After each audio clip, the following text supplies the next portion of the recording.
speak over you in the name of God will be a blessing for you and will be an encouragement for you in your marriage.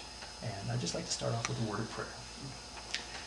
Almighty God, I thank you so much that you not only are the one living, that you have given us each other, that we can stand next to each other, that we can put our arms around each other and give each other strength in times when we're feeling down, that we can rejoice and celebrate with each other for those wonderful times that you grant to us.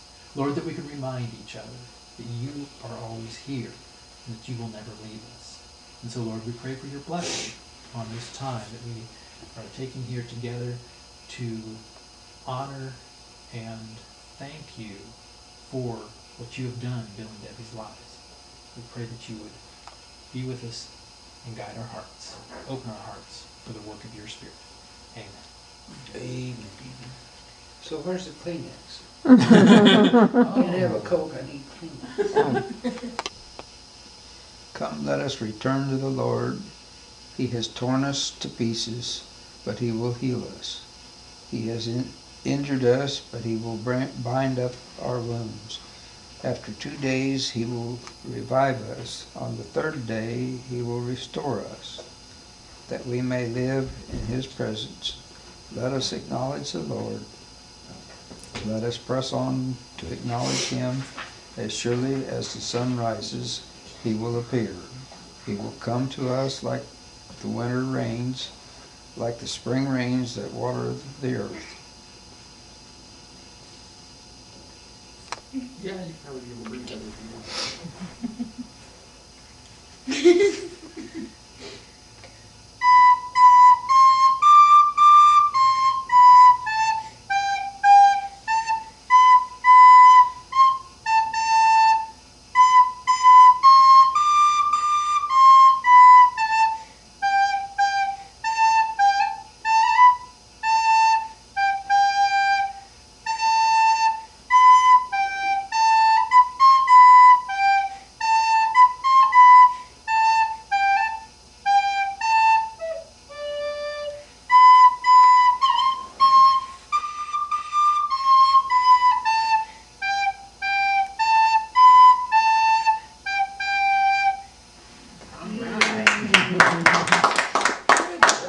Good job. And since he did so well reading last night, we're going to let him read again this morning, or this afternoon. John chapter 2, verses 1 through 10. Jesus changes water to wine. On the third day, a wedding took place in Cana in Galilee. Jesus' mother was there, and Jesus and his disciples had also been invited to the wedding. When the wine was gone, Jesus' mother said to him, "They have no more wine." "Dear woman, why do you involve me?" Jesus replied. "My time has not yet come." His mother said to the servants, "Do whatever he tells you." Nearby stood 6 stone jars of water, the kind used by Jews for ceremonial washing, each holding from 20 to 30 gallons. Jesus said to his servants, "Fill the jars with water." So they filled them to the brim. Then he told them, "Now draw some out and take it to the master of this banquet." Okay? Oh, banquet. They did so, and the master of the banquet tasted the water that had been turned into wine. He did not realize where it had come from, though the servants who had drawn the water knew. Then he called the bridegroom aside and said, "Everyone brings out the choice wine first, and then the cheaper wine after the guests have had too much to drink. But you have saved the best till now."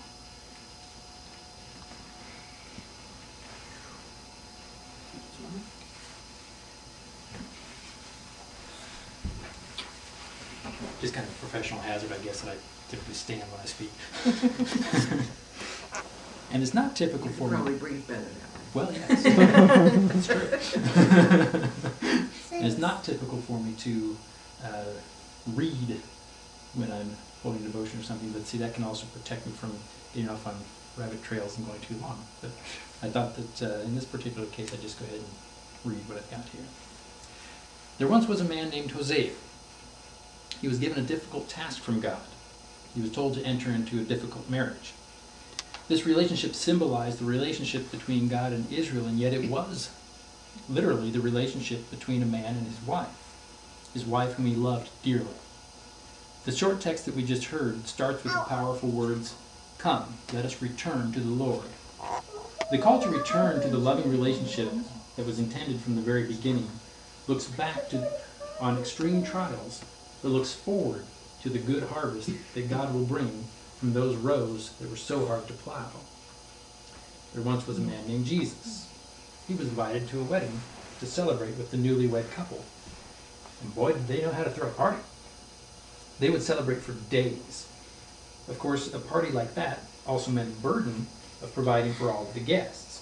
Running out of wine would have been just as bad as running out of food. It just couldn't happen. And here it was that Jesus performed his first miracle, turning water into wine and making it possible for the party to continue and the bride and groom to avoid embarrassment. But I think there's an essential point here we shouldn't miss. Jesus didn't just perform a cool trick so that people could get drunk. He performed a miracle of provision. He didn't show up with 10 barrels of wine, and he didn't give them a barrel that they could dip out of for the rest of their lives without it ever going empty.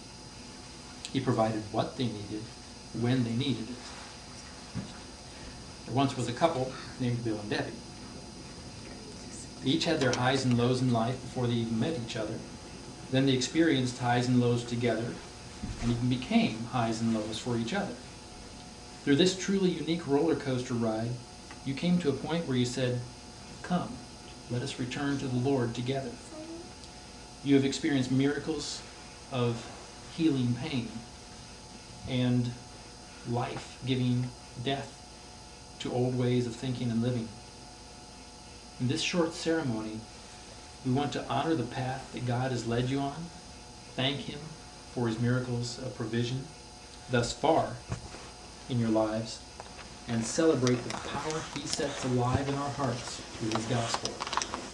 May you experience in ever new ways that he heals your wounds, and that as surely as the sun rises, he will appear, and that he will provide for your needs.